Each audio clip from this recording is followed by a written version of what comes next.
हरे कृष्णा। गीता अमृत में आप सभी का स्वागत है। तो हम आ गए हैं भगवत गीता अध्याय 2 श्लोक क्रमांक 65 में। तो पिछले श्लोक में श्लोक क्रमांक 64 में और 65 में भगवान हमको त्याग के बारे में बता रहे हैं कि चाहे हम कितना भी इंद्रिय भोग में लिप्त हैं, विषान इंद्रिय चरण, तो कुछ न कुछ हमको त्याग करना पड़ेगा। एक तो हमको इसमें अटैच नहीं होना है, दूसरा कंट्रोल करना है, ये रेगुलेट करना है। भाई हमको ये क्या इंद्रिय भोग कैसे करना है? Just part of our duty, कुछ त्याग करना है, इसमें ज़्यादा अटैच नहीं होना। तो अगर जीव ऐसे करता है तो क्या होता है? प्रसादम अधिगच्छति, भगवान की प्रसन्नता, भगवान उस पर प्रसन्न मिले, भगवान की कृपा मिलेगी। तो अगर भगवान की कृपा मिलेगी तो क्या होगा? भगवान इस श्लोक में बताते हैं।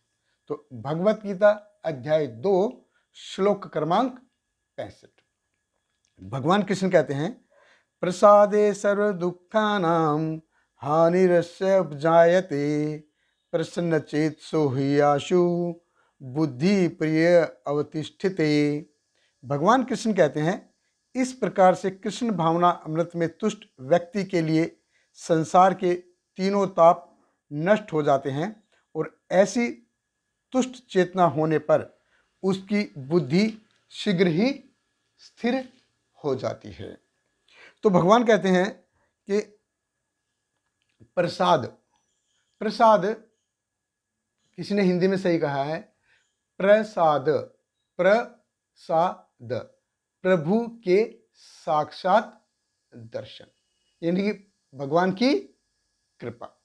तो जब किसी को ये मर्सी मिलती है, भगवान की कृपा मिलती है, तो भगवान बोलते हैं कि कंट्रोल करना, आपको कंट्रोल करो, कंट्रोल करो, कंट्रोल करो, इतना बोल रहे हैं कि आपको रेगुलेट करो, रेगुलेट करो। लेकिन भगवान भी ये जानते हैं कि ये बोलना आसान है, बोलना आसान है, लेकिन करना मुश्किल में है।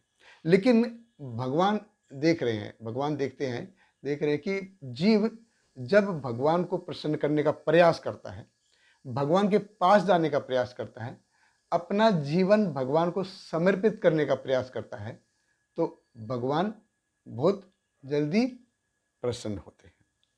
तो भगवान को ये बहुत खुशी होती है ये देख के कि जीव एटलीस्ट मेरे पास आने की कोशिश कर रहा है। तो भगवान बोलते हैं कि अपना माइंड सेंसर ज़्यादा इन्वॉल्व मत करो। तो जब हम ये करेंगे, भगवान की कृपा हमको मिलेगी, तो क्या होगा? भगवान कहते हैं सर्व दुखा नाम हानि, दुख, तो ये भौतिक जगत में हमको दुख है। तो क्यों हमको ये दुख है? ये क्या है दुख? तो शास्त्र बताते हैं कि 3 टाइप के दुख हमको इस जीवन में, इस भौतिक जगत में झकते हैं। अधि आत्म, अधिभौतिक और अधिदेव। तो अधि आत्म यानी कि अपना बॉडी और माइंड से, हमारे शरीर और मन से उत्पन्न होने वाले कष्ट हैं अधि आत्म कष्ट। बॉडी से, हमारे शरीर से, जैसे सिर दर्द हो गया, कान में दर्द हो गया, आँख में दर्द हो गया, पैर में दर्द हो गया, आँखों से दिख नहीं रहा है, दांत गिर रहे हैं, ये सारे क्या है? बॉडी से रिलेटेड, अध्यात्म। माइंड, हमारे मन से, काम क्रोध मद मोह लोभ मत्सर, ये सब हमारे मन से उत्पन्न होते हैं, मन से उत्पन्न होंगे और ये हमको अंदर ही अंदर जीव को ये खाते हैं। तो ये है अधि आत्म कष्ट। फिर है अधिभूत, अधिभूत मतलब हमारे शरीर से छोड़ के और किसी दूसरे जीव से जो कष्ट हमको प्राप्त होते हैं, वो है अधिभूत। जैसे पति पत्नी में झगड़ा हो रहा है, बन नहीं रहा है, बॉस सुन नहीं रहा है, बॉस के साथ बनती नहीं है, सबॉर्डिनेट सुन नहीं रहे हैं, बच्चे बात नहीं मान रहे हैं, ये सब ऐसे है। ये सब क्या है? और तो और मच्छर काट रहा है, रात में सोने नहीं देता, नींद। ये सब क्या है? अधिभौतिक कष्ट है कि दूसरे से, अपने शरीर को छोड़ दूसरे से जो हमको मिलते हैं।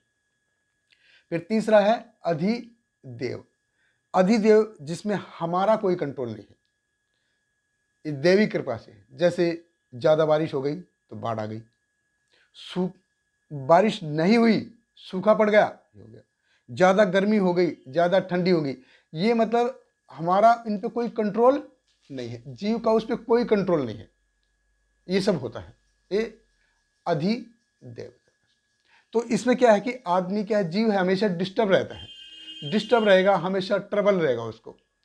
तो भगवान कृष्ण कहते हैं हानिर से उपजायते, उपजायते सर्व दुखना, मैं सर्व दुखों को हानि, मतलब चीजें ये दुख रहेंगे, लेकिन क्या होगा, जब भगवान की कृपा प्राप्त होगी तो प्रसन्न चेतसो ही आशु, बहुत जल्दी भगवान की कृपा हमको मिलेगी। आशु, प्रसन्न चेतो ही आशु बुद्धि पर्य अवतिष्ठ थे, ये कष्ट रहेंगे जीवन में, दुख रहेंगे, लेकिन हम इससे ट्रबल नहीं होंगे। तो भगवान कृष्ण कहते हैं कि आपकी बुद्धि परिअवतिष्ठते, कि बुद्धि आपको है ये हायर लेवल पे चली जाएगी, बुद्धि क्या है, हायर लेवल पे चली जाएगी, और हम चीज़ों को एनालिटिकली सही से देख सकेंगे। दुख तो आएंगे, लेकिन दुखों को सही से हम हमको वो दुख जो हमको परेशान नहीं करेंगे, ट्रबल नहीं करेंगे। प्रसन्न चेतसो ही आशु, बहुत जल्दी चीजें खिलने लगेंगी, बहुत जल्दी चीजें हमारे कंट्रोल में आ जाएंगी, वेरी फास्ट। आशु, भगवान बोलते हैं आशु, वेरी फास्ट। जैसे जीव, जीव हम उसको नॉर्मली अगर लैंग्वेज में देखें तो बोलेंगे भगवान पे इसमें हमारा ये भाग्य है, लेकिन एक भक्त जानता है कि ये भगवान की कृपा है, चीजें जल्दी खुल उठेंगी, मतलब नॉर्मल आदमी उसको भाग्य कहता है और भक्त उसे भगवान की कृपा कहता है। कि जैसे एक बहुत दिनों से कोई प्रॉपर्टी का मैटर अटका हुआ था, वो सोल्व हो गया जी हमारा, हमारे आपस में पड़ोसियों के साथ या किसी रिश्तेदार के साथ रिलेशन ठीक नहीं थे, वो ठीक हो गए, और बच्चा 10वीं तक ठीक से नहीं पढ़ रहा था, 11th में गया तो ठीक से पढ़ने लग गया। यानी कि ये चीज़ें हमको कई बार दिखाई भी देती हैं, ऐसा होता है हमारे साथ, ये दिखती हैं। नॉर्मल आदमी इसको भाग्य कहता है, लेकिन भक्त इसको जीव कहते हैं। भगवान कृष्ण कहते हैं कि अपने मन और इंद्रियों को थोड़े से समय तक कंट्रोल करो, अपने मन और इंद्रियों को थोड़े समय तक कंट्रोल करो हे बालक, बहुत जल्दी चीज़ें आपके कंट्रोल में आ जाएंगी। प्रसन्न चेतसो ही आशु, बहुत चीज़ें हमारे इसमें आ जाएंगी। डोंट वरी, आप कोशिश करते रहो, कोशिश करते रहो, तब कोशिश करते करते बुद्धि परि अवतिष्ठते, बुद्धि हमारी हायर लेवल पे चली जाएगी, बुद्धि हमारी हायर लेवल पे चली जाएगी। जैसे हायर लेवल पे चली जाएगी, जैसे हवाई जहाज है, हवाई जहाज को अगर उड़ना है तो उसको थोड़ा रिस्ट्रिक्शन लेना पड़ेगा, उसको 4 किलोमीटर या 3 किलोमीटर के रनवे पे आना पड़ेगा।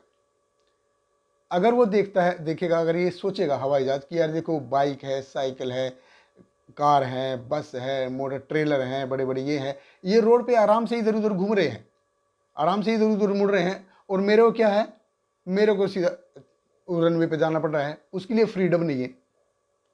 तो फ्रीडम हमको तभी मिलेगी जब हम कंट्रोल में रहें। कंट्रोल में रहेंगे तो पिछले श्लोक के दौरान भी हमने देखा था कि जैसे पतंग है, वो तभी फ्री से उड़ सकता है जब कंट्रोल में है, डोर के साथ वो बंधा हुआ है। ऐसे हवाई जहाज है, हवाई जहाज को उड़ने के लिए 4 किलोमीटर का रनवे चाहिए, रिस्ट्रिक्शन है उसके लिए। जब रिस्ट्रिक्शन पे वो उड़ेगा तो एक बार आ गया उधर, तो फिर वो फ्लाई आराम से फ्लाई कर जा सकता है पूरे आसमान में, फिर इधर उधर पूरा घूम सकता है वो।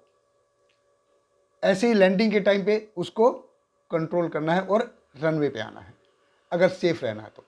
अगर वो इधर उधर उड़ेगा, इधर उधर लैंड करेगा, पानी पे लैंड करेगा, सड़क पे लैंड करेगा, इधर उधर लैंड करेगा, तो वो प्रॉब्लम में आएगा। तो भगवान बोलते हैं कि रेगुलेट करेंगे, जब हमको रेगुलेट करेंगे तो अगर हमको इफेक्टिवली काम करना है, भगवान की सेवा करना है, तो हमको अपने आप को रेगुलेट करना पड़ेगा, अपने आप को कंट्रोल करना पड़ेगा। अगर हम अपने आप को कंट्रोल में रखेंगे, रेगुलेट करेंगे, तो भगवान की प्रसन्नता मिलेगी। प्रसन्न चेतसो ही आशु, बहुत जल्दी चीज़ें हमारे कंट्रोल में आ जाएंगी। भगवान बोलते हैं जस्ट आप ट्राई करते रहो। बहुत बहुत धन्यवाद। हरे कृष्णा। हरे कृष्णा